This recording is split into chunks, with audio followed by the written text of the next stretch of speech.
তাহলে তোমার ত্রিকোণমিতি যে চ্যাপ্টারে যেরকম একটা যদি সমকোণী ত্রিভুজ আমরা এঁকে দিতে পারি, ঠিক আছে, সমকোণী ত্রিভুজের এটা কি বলি আমরা? অতিভুজ। অতিভুজ অতিভুজ বা এটাকে বলে হাইপোটেনাস, ঠিক আছে, ইংলিশে বলে হাইপোটেনাস, তাই এটা অতিভুজের এইচ নিই আমরা, ঠিক আছে। এটাকে বলে ভূমি, ভূমি বা বেস বলে ইংলিশে, বেসের বি। আর এইটা তোমার, এটাকে বলবো আমরা কি বলবো? এটাকে বলবো আমরা লম্ব, লম্ব। আর ইংলিশে বলে এটাকে পারপেন্ডিকুলার, পি, ঠিক আছে।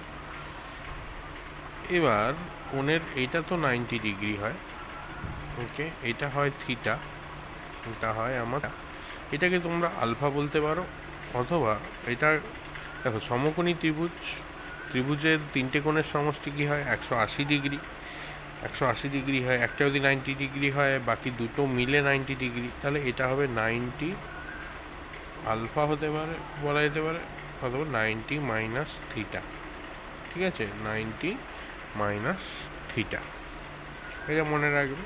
তারপরেই আমরা তাহলে শুরু করব। কিছু জিনিস মনে রাখবে। কি মনে রাখবে?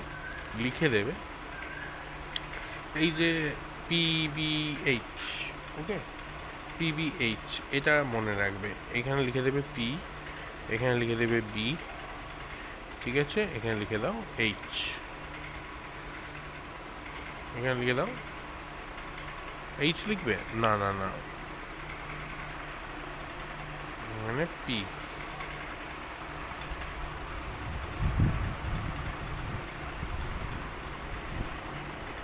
এটা মনে রাখবে, पप्पू बोले पापा हर हर बाबा, पप्पू बोले पापा हर हर बाबा, মনে রাখলেই হয়ে যাবে। কি হবে? এটা মনে রাখলেই, এটা জাস্ট এই এই এই, তার মানে এইটা আমার হয়ে গেল কি? এইটা আমার হয়ে গেল সাইন থিটা, এটা আমার হয়ে গেল কস থিটা, এটা আমার হয়ে গেল ট্যান থিটা, ঠিক আছে। এইগুলো লাগবে। এগুলো কি হলো? এগুলো মানে লম্ব বাই অতিভুজ, ভূমি বাই অতিভুজ, আর লম্ব বাই অতিভুজ। সেম জিনিস উল্টে দেওয়া হবে এবারে, H by P, B, H by B, আর হচ্ছে এটা কি ছিল? B by P. মানে কি হলো? অতিভুজ বাই, এটা কি? অতিভুজ বাই লম্ব।